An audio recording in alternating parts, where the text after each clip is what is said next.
Vážení priatelia, dostali sme sa k poslednej skladbe nášho druhého kompakt disku s názvom Hudba v našej rodine. Ale skôr, než vám ju zahráme, vypočujte si, čo si o nej hovoria deti.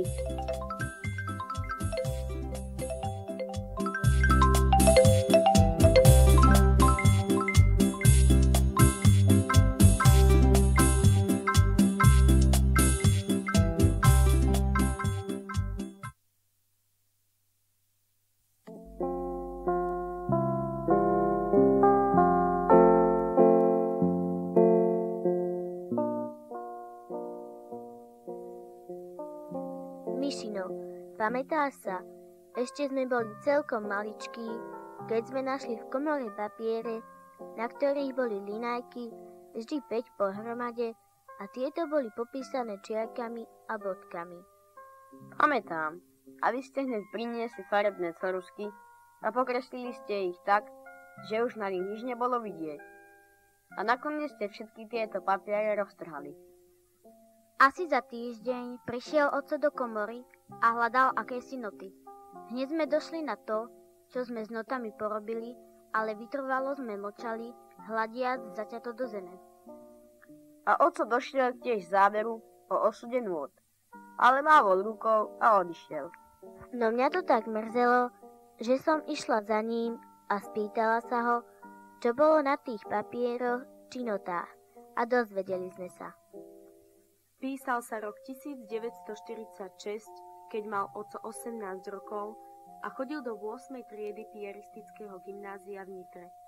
V tom čase skomponoval Pochod maturantov, ktorý potom venoval za prítomnosti celej triedy triednemu profesorovi Ignácovi Šapárovi. Škoda, že sme to vtedy počarbali. Ja som však nedala otcovi pokoj, prosila som ho, aby nám ten pochod zahral na klavíri. Ale vraj už sa na to nepamätá. Toľko sme žadonili, až si sadol ku klavíru a hral.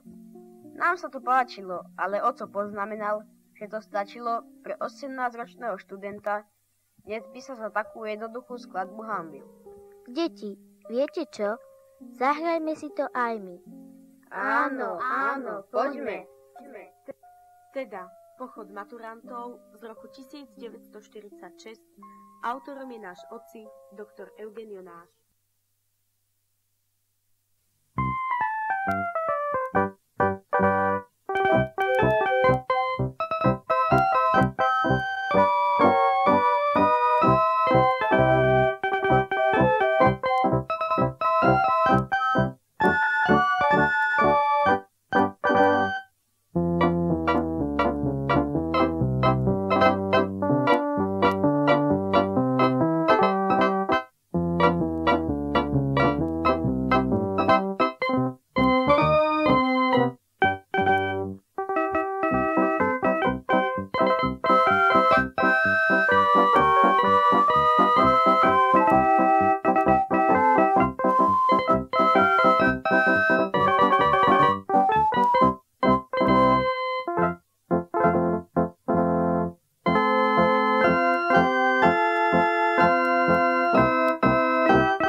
A ešte raz Pochod maturantov, ale teraz už aj so slovami.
Vážení priatelia, touto skladbou sme skončili naše muzicírovanie. Dúfame, že sa vám to páčilo a súčasne sa s vami aj lúčime.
Vážení priatelia, dostali sme sa k poslednej skladbe nášho druhého kompakt disku s názvom Hudba v našej rodine.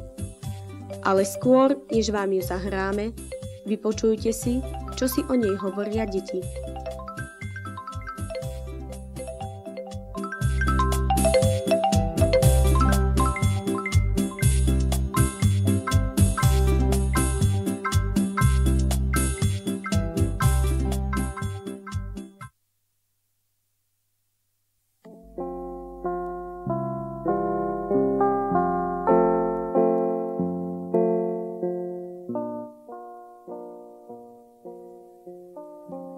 Mišino, pamätáš sa?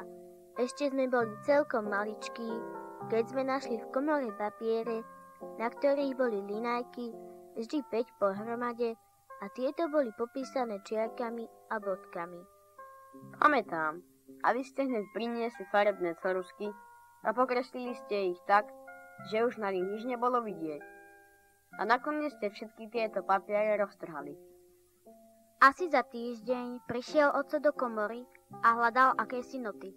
Hneď sme došli na to, čo sme s notami porobili, ale vytrvalo sme mlčali, hľadiac zaťato do zeme.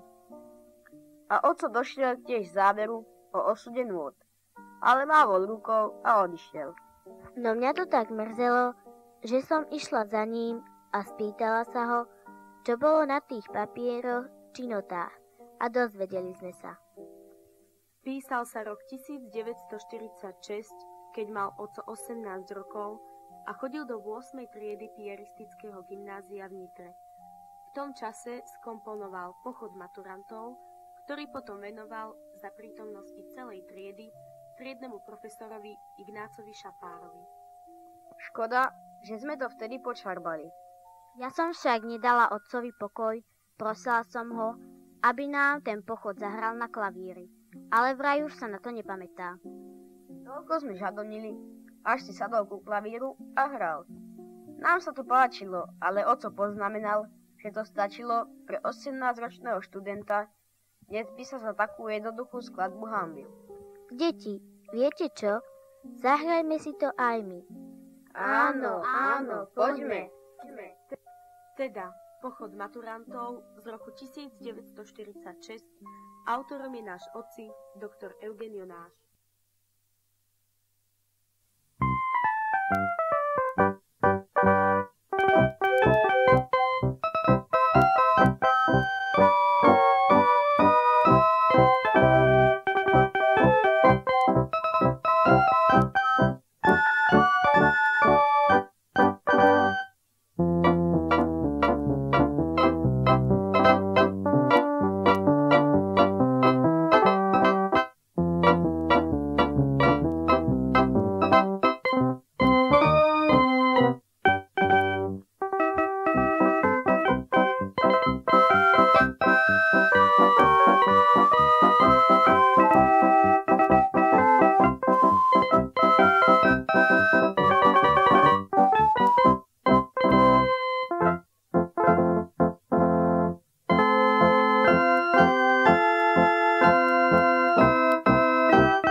A ešte raz pochod maturantov, ale teraz už aj so slovami.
ideálom.